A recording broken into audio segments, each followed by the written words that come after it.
Hi, welcome to this lecture on mathematical methods for biology. We have been talking about various functions and how to play around with these functions, that is finding slope, given slope how to find functions, and we learned that this has many applications and many quantities in biology are either derivatives or integrals of various functions like various examples that we saw so far. Now, we said that mathematics is like a language and we want to use that language to convey something that we see around us in nature and in particular things in biology. So, when we want to describe biological things in the biological world or the living world, very often you would have some quantities that has a particular direction, like there is life. In many things in life has a particular direction, and in the molecular level or in the at different length scales, things will have a particular direction, movement will have a particular direction, many things will have a particular direction. So, how do we represent those quantities that have direction is something that we will discuss today. So, the title of today's topic is Scalars and Vectors. That is a topic today that we will discuss, and the question we will answer is, how do we mathematically represent quantities that have a direction? This is the question that we will answer today. So, to start, let us think about things that we have been learning. Like we just said f of x so far very often, and so when we say f of x is equal to 3 or f of x is equal to x square, these are some, I can substitute values for x. When I say f of x is equal to sin x, I can substitute values over x and I will get a number. So, essentially all of these are numbers. So, some function was x, these are all numbers. So far whatever we learned are some quantities that has some numbers, typically that we would measure, like concentration, right? We would measure the concentration of things, and many things that we measure are simply numbers. So, these things are called scalars. So, the name for them is scalars. Scalars are just numbers typically representing magnitude of some quantity like mass, which is the magnitude of magnitude, and the concentration, which is also magnitude of number of molecules in a particular volume, temperature, which is also the magnitude of kinetic energy or hotness, and basically all of these are some quantities representing magnitude. Very often you would talk about numbers, which is also related to concentration. So, numbers, concentration, mass, temperature, these are the things that we typically would be interested or we discussed so far, which are called scalars. So, the name is scalars. So, mathematically they are called scalars because they are simply numbers.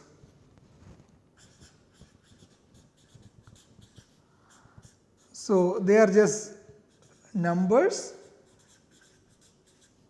and this would have no direction, no particular direction, just magnitude only. So,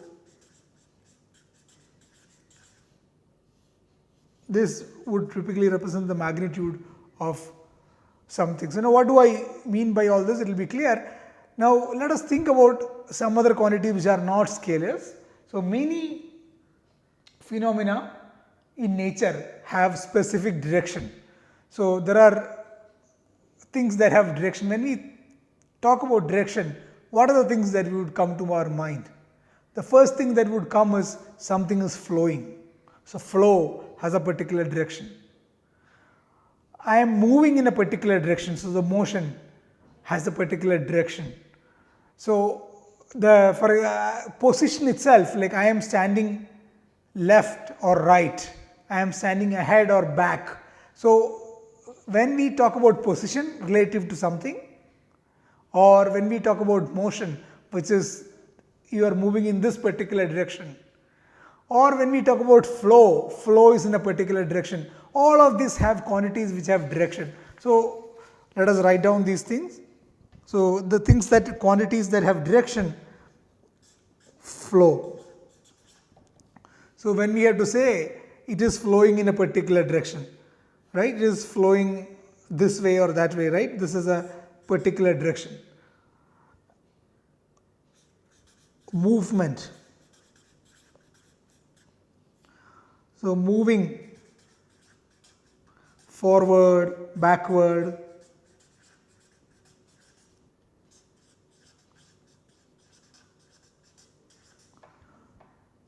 Position with respect to some point, right? You are positioned at the left side or right side, right? Left side, right side.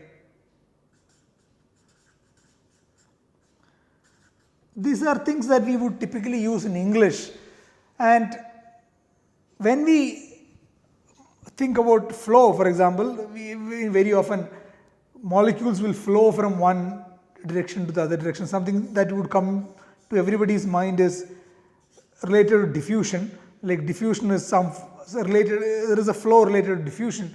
So this was something which would come in our mind. Typically, is the diffusion, what is the things that is related to diffusion, which has there is a current flow associated with diffusion, which we will discuss, or concentration flows, right? Concentration flow.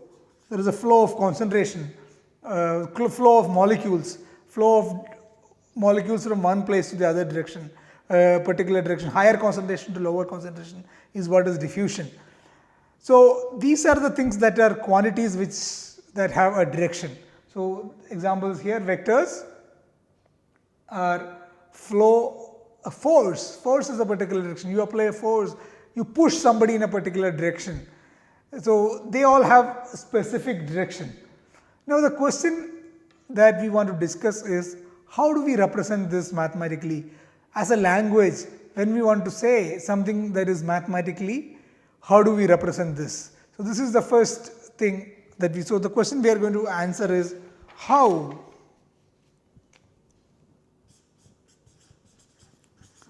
do we describe direction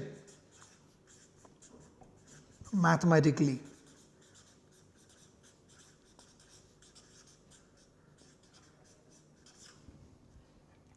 So this is the question that we would answer. Now let us think about something that we would want to typically convey in an experiment or in a particular context which has a direction. Simple thing to say is that push in a particular direction. Let us say I have this pen, I would want to lift this up. So lift this up in this direction, right? So how do I say that lift up or pull down, right? So let us say lift this up or pull down. So these are the things that we would want to tell somebody. So apply a force in a particular direction. So how do we tell somebody that lift a box? Lift would mean that push upward, right?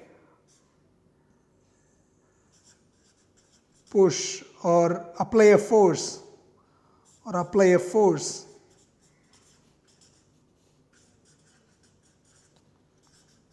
upward. This is what we want to tell somebody. So we could say that go and push or pull. In the door we would have push, pull. So this is something that we want to say in a particular, you are instructing somebody to do something in a particular direction. You don't want, if it is in the opposite direction, it will not work. So we wanted to have force F, and this should be in a particular direction. So to show that this has a direction, one would typically use this notation, this arrow, which is a symbol which is representing that the force is a quantity which has a particular direction. Now we wanted to say upward, this is the direction, or downward, or to the left, or to the right. This is the simple direction in a plane, in this two-dimensional world of plane. We could just say essentially these are the things that we would say: upward or downward, left or down. So let us first think about how do we represent, how do we tell somebody to apply a force in the upward direction, push, pull, left, right and all that. So the way to do that is, again going back to the graph. So if we go back to the graph and when we draw this x and y axis, we all know that we have an xy plane. So this is x, and in the simple world this is y. In this 2D, this is x, in this y. So if I have a box here, if I have an object here, if I want to move this upward, I have to apply a force in this direction. So the direction of the force has to be this. So I want to tell somebody that apply a force, I have to apply a force. What is the unit of force? Which is in Newton. So let us, I want to apply a force of 3 Newton.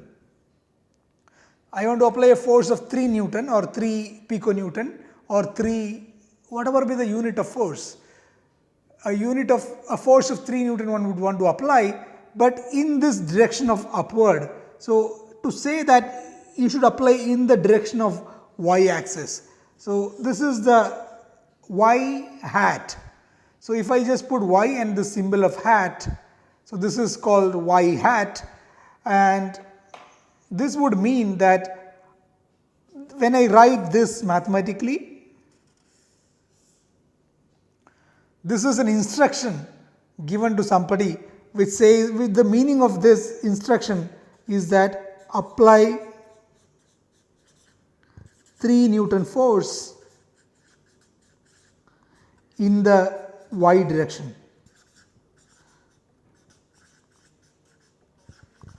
So this is something that we want to say in English: apply 3 Newton force in the y direction to push this up, and this can be said mathematically in simple words: F is equal to 3y, and just to show that F is a vector, you will put a vector sign here. F is equal to 3y. This would mean that apply a force upward in the direction of y.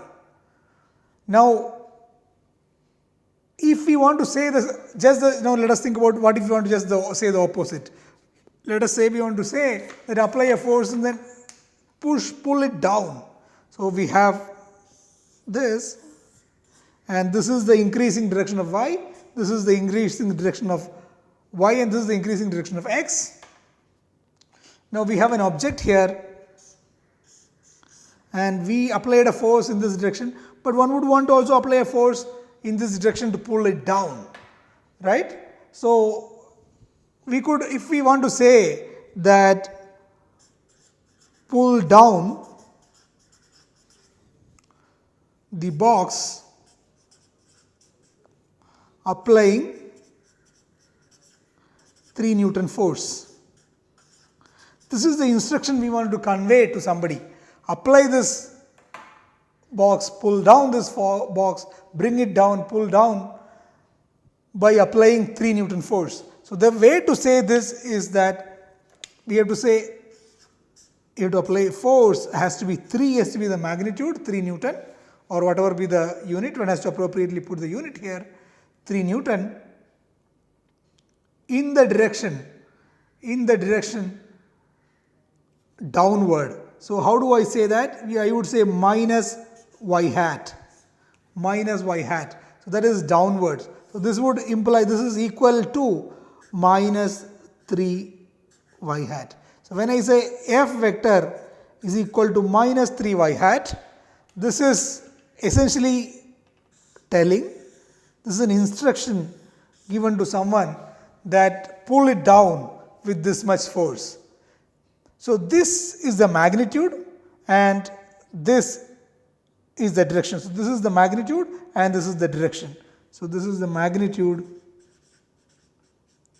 of the force and this is the direction of the force.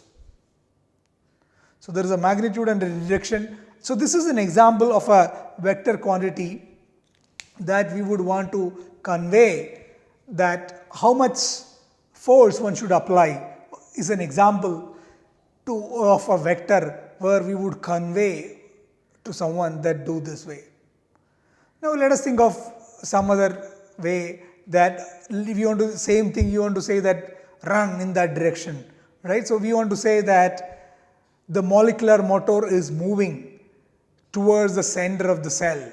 This is something that we would want to tell, right? So let us think about this context that we would want to say in a biology.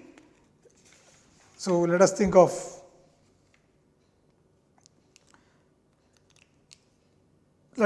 this context. We have a cell,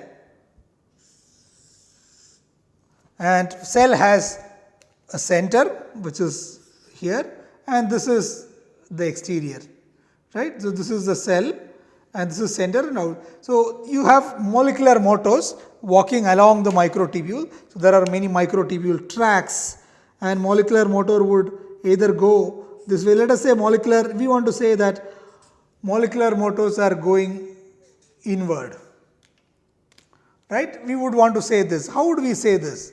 So this is something, for example, or some other molecular motor might be going outward. So if you want to say that another molecular motor, which is shown in this red, is going outward along this track.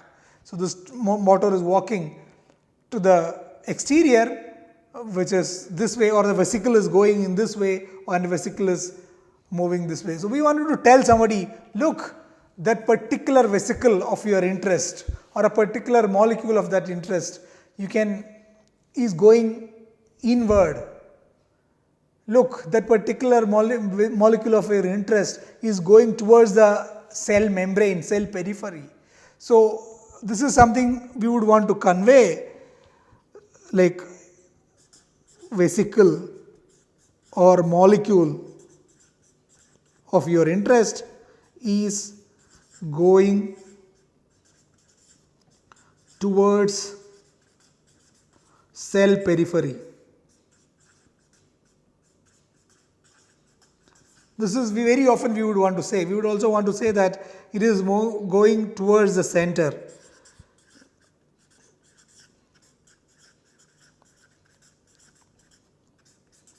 Molecule is going towards the center of the cell. So now if you want to say, how do we mathematically say this?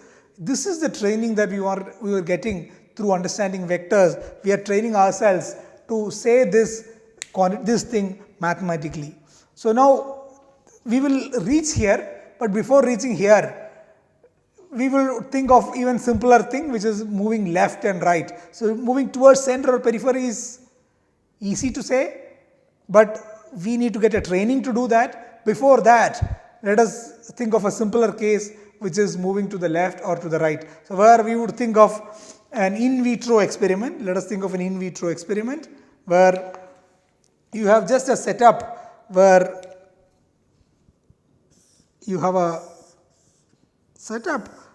have microtubule track, and on which a molecular motor is carrying a vesicle is moving from one direction to the other direction. So let us say this is the plus end of the microtubule and this is the minus end of the microtubule, and a motor is moving in particular direction. So if you want to now to say that this is moving to the rightward or to the leftward, how do we say that? We would say that it is moving. So motion is often represented by this thing called velocity. Velocity is something that represents motion. What is velocity? Velocity is nothing but speed with a direction. Speed plus direction together is essentially velocity. So we want to say that a molecular motor is moving this way.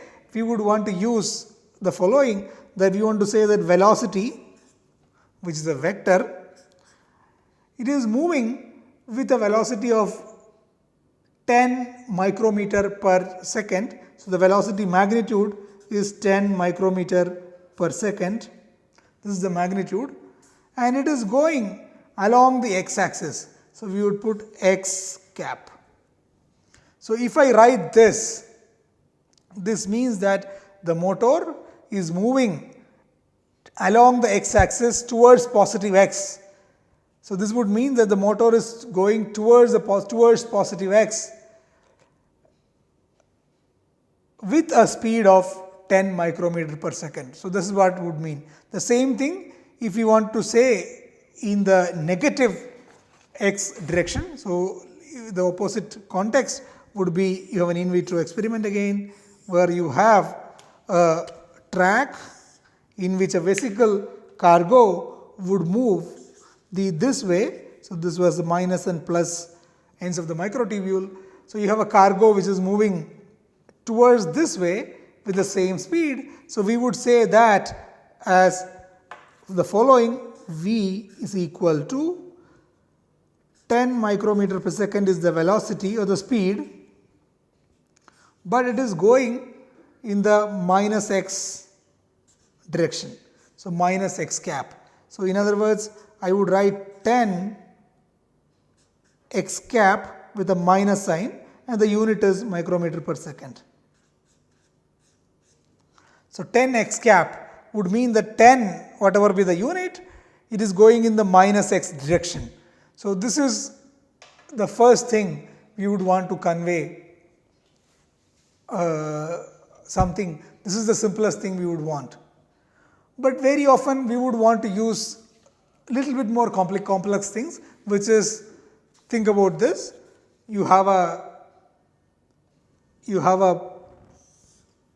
plate which is like this, and we would define x axis and y axis like this. So this is my y and this is my x, and you have a microtubule which is lying like this, and you have a cargo which is moving this way. So this cargo, if we consider the edges of the plate as x axis and y axis, and you have a cargo moving in this direction, it is neither moving along the x nor moving along the y, but something which is a combination of x and y. So what one would say is that this is going, so if I start from here and it reached here. So if this is my initial position and it moved here, later it reached here. So it is moving along this direction. So it is moving along the x and y. So it is moving this way a little bit and this way. So the way to say is that if you want to reach from here to here, we have to first go along this and then go along this. If I go first this way and this way, I would reach from here to here. So if I just want to say that it is going in this direction, and this direction is a combination of x and y. So it is going a little bit along the x direction, a little bit along the y direction. Then it would be a movement which is diagonal like this, which is a mix of both x and y. So then we would say that this has some velocity v, which is some amount of motion along the x direction and some amount of motion along the y direction. It moves a little bit. If you go a little bit along x direction and go a little bit along the y direction, I would get this y. So this is the magnitude which I would put, let us say t, 2 and 5. These are some two numbers, and what does this mean? We will think about it a little bit. But if I just say v as 2x plus 5y, this represent movements like this, which is both a combination of x and y. So this is a v vector. Generally, any vector would be like this in a two-dimensional plane. It will have some x and y direction. So now, how to get this x and y direction is something that we want to understand. To understand that, let us think about position and let us think about other things. Now, talking about force, which we said as a vector, we talked about force, and very often one thing that is force is two charges. So two charges typically attract or repel. For example, you have a plus charge here and a minus charge here, and this minus charge will be attracted towards this plus charge. So if I keep this charge fixed here, this charge will move along this direction to come towards this plus charge. So if you want to say that the direction of movement of this charge again we would want to use idea of vectors. So, this is the magnitude of the force and this is the direction of the force. Similarly, if you have two plus charges, one of the charge, assume that if this charge is fixed at some location and the other charge is free to move, then this charge will move away from this charge, and the force of movement, the force of repulsion on this charge would be q square by some constant times r square, where r is the distance, and therefore the magnitude of the force is this and the direction of this would be this. And if you want to write this thing mathematically, what we would write typically is that, so you have this plus charge and a minus charge, and we know that if you fix this charge will move in this direction. So, and the force felt on this charge is some constant q square by r square. It is, this constant typically could be written as below also 1 over k, does not matter, it is some constant, but it has a direction, and in this direction the direction is minus x. It will move in the minus x direction, where q is the magnitude of the charge. Okay, q is the magnitude of the charge, and this will move in this minus x direction without a sign. Okay, here. So, this whole thing will have a sign. Now, if you take two plus charges and if you fix this charge will move in this direction and the force will be repelling, and that force again can be written as q square by r square along the x direction. It will be along the x axis. So, this will be written as x cap. So, these are the ways to represent vectors in an xy plane. So, to summarize what we said so far is what is the simplest way of representing direction. So, we just had an introduction to vectors. So, we had introduced introduction to vectors. That's what we did in this module, introduction to vectors. And we said that any vector force can be 3x cap, or force could be minus 3y cap, that means 3 along the negative y direction, or it could be some combination in principle. Velocity, we said in the case of velocity, we saw that velocity could be some combination of 3x cap plus 4y cap. So, these are the simple ways of representing a quantity that has magnitude and direction. We would discuss this in more detail in the coming lectures and understand this and answer this, try to answer the big question that how do we say that something is going inward or outward of the cell, and so on and so forth. So, with this we will stop this lecture and continue in the next lecture. Bye.